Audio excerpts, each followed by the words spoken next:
Christian scientist Stephen Meyer appeared on the Piers Morgan show, where Piers took the chance to challenge him on the topic of God's existence.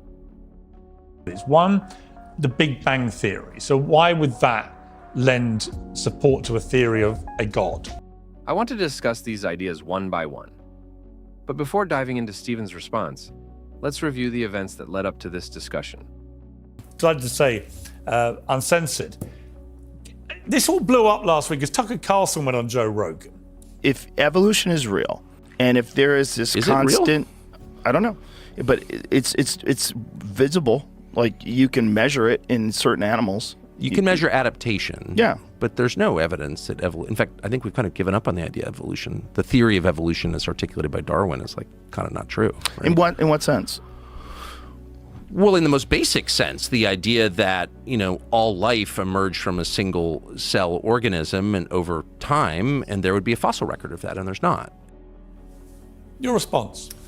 Well, I don't know what Tucker knows about all this, but probably not as qualified as you. But he likes to. Maybe we start with something that happened here in London a few years ago, 2016, a major conference convened by the Royal Society, who are dissatisfied with the standard neo-Darwinian theory of evolution, and many of the conveners are calling for a new theory because the primary mechanism of biological change articulated by Darwin and his subsequent followers, now called the neo-Darwinists, the idea of natural selection acting on random mutations and variations, is now understood to lack the creative power to generate major changes in the history of life. And at the crux of this debate, is it, as Tucker was getting at there, is it that if you actually start from where Darwin's theory begins, the creation of the human being was so complicated, the body, the way we exist is so complicated, it doesn't make any rational sense. There's two issues, really. There's how do you get to the first life from the simpler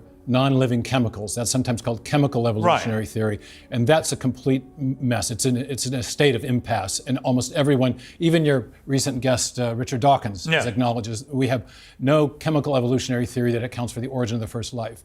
And many people don't know that Darwin didn't attempt to explain the origin of the first life. Rather, he presumed one or very few simple organisms, which we now know were not simple, and then proposed a mechanism by which you could generate all the new forms of life we see on the planet today. But even that now is being challenged because the main mechanism of evolutionary change does a nice job of explaining small-scale variation. What Tucker was referring to, I think, is adaptation. This would be examples like Darwin's finches, where the beaks get a little bigger, a little smaller in response to varying weather patterns. But it does a very poor job of explaining the major innovations in the history of life, such as the origin of birds or mammals or animals in the first place. And there in the fossil record, we do see very abrupt, many instances of very abrupt appearance without the transitional intermediates that you'd expect on the basis of the Darwinian picture of the tree of life. So, is your belief that the Darwin theory actually fails then? I think it does fail. I think it captures an element of the truth. There's the small-scale microevolutionary variation is certainly a real process, and no one disputes that. Natural selection is a real process, but what's at issue now is the degree to which it has genuine creative power. And I think at this 2016 conference, the opening talk was given by a prominent Austrian evolutionary biologist, not an American talk show host, and he enumerated 5 major explanatory deficits of neo-Darwinism, many of them surrounding this problem that the mechanism lacks the generative or creative power necessary to account for the major innovations in the history of life. Well, your best-selling book, new book, Return of the God Hypothesis, you argue there are 3 big scientific discoveries that point to the existence of God. I want to go through these. One, the Big Bang Theory. So why would that lend support to a theory of a God? Or God? Well, right. Maybe just a little framing before I dive into the evidence. Professor Dawkins at Oxford has said that the universe has precisely the properties that we should expect if at bottom there is no purpose, no design, nothing but blind, pitiless indifference. And though I'm on the opposite side of this science v. God issue with the good professor, I think he does a marvelous job of framing key issues. And this is one of those great framing quotations. Because what he's saying is that whether we think of it as a scientific question or a philosophical question or both, if we have a hypothesis about reality, the way we test that is by looking at the world around us and seeing if what we see comports with what we would expect to see if our hypothesis were true. And his hypothesis is that of blind, pitiless indifference, which is a shorthand way of saying that everything came about by strictly undirected material processes. And what the materialists expected coming into the early 20th century was evidence of an eternal, self-existent universe, one that had been here for an infinitely long time and therefore did not need an external creator. What in fact the astrophysicists, the cosmologists, the astronomers found was evidence of a universe that had a definite beginning, and therefore one that could not have created itself, because before the matter of the universe came into existence, there was no matter there to do the causing. And so the picture of the universe that has emerged starting from the 1920s all the way to the present, both from observational astronomy and from theoretical physics, is a universe that had a definite beginning and therefore requires some sort of external creator or cause. Dawkins is obviously one of the world's most famous atheists. Are you a believer in God yourself? I do believe in God, yes. Okay, so let's play a clip from Dawkins on this show. So why is it not possible that there is a superior being, power, which many people believe in different ways? It's possible there are fairies at the bottom of the garden. I mean, all sorts of things are possible. You can't deny that. Well, except I've never seen fairies at the end of the garden, have you? No, you've never seen God either. No, but you don't know for sure that either doesn't exist. No, I don't know that fairies don't exist. Fairies may be leprechauns, for all I know. You know, my big question for all atheists, is okay, you don't believe in God, but what was there before the Big Bang, before this all started? In other words, what was there before supposedly nothing? What is nothing? Nothing to me seems to be a totally incongruous word. What is nothingness?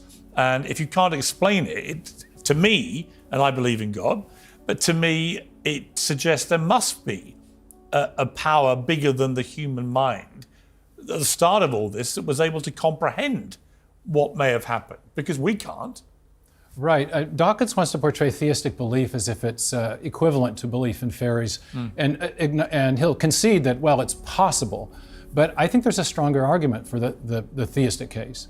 And that is that when scientists and philosophers reason from evidence, they typically use a method of reasoning that has a technical name. It's called inferring to the best explanation, where the best explanation is one where you're invoking a cause which has the kind of powers that would be required to explain the phenomenon of interest.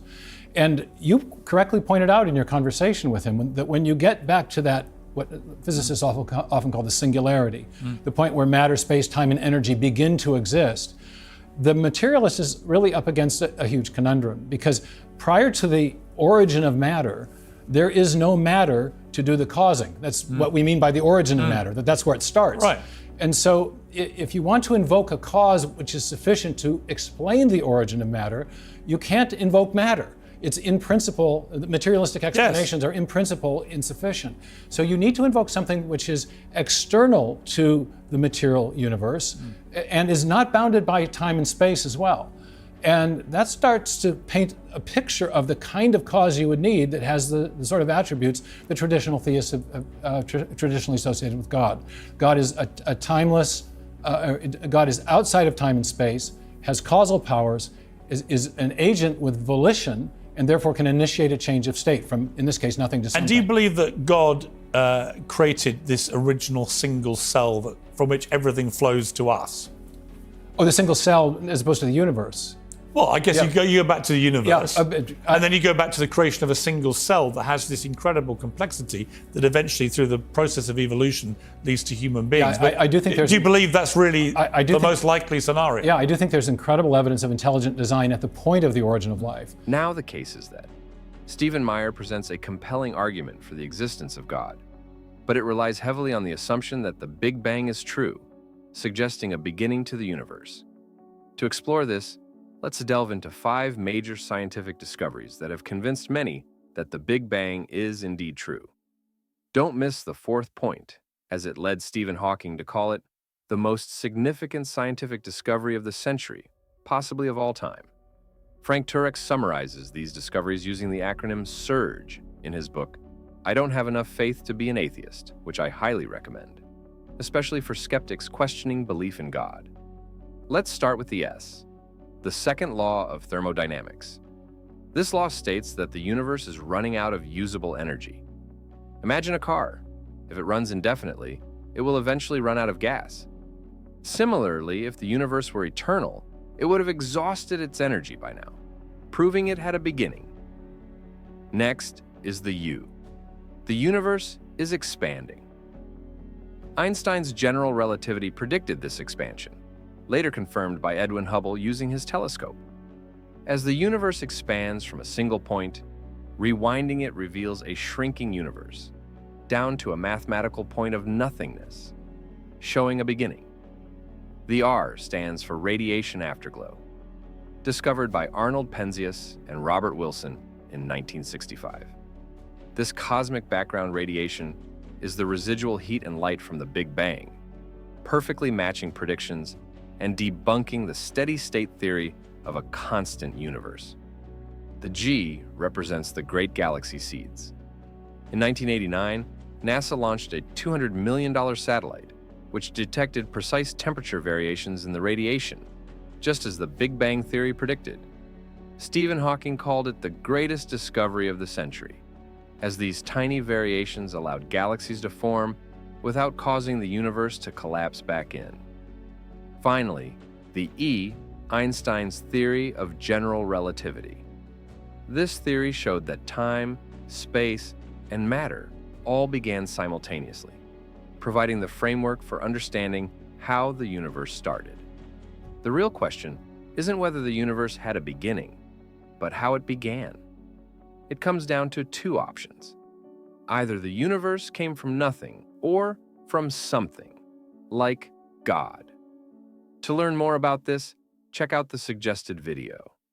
Thanks for watching and have a great day.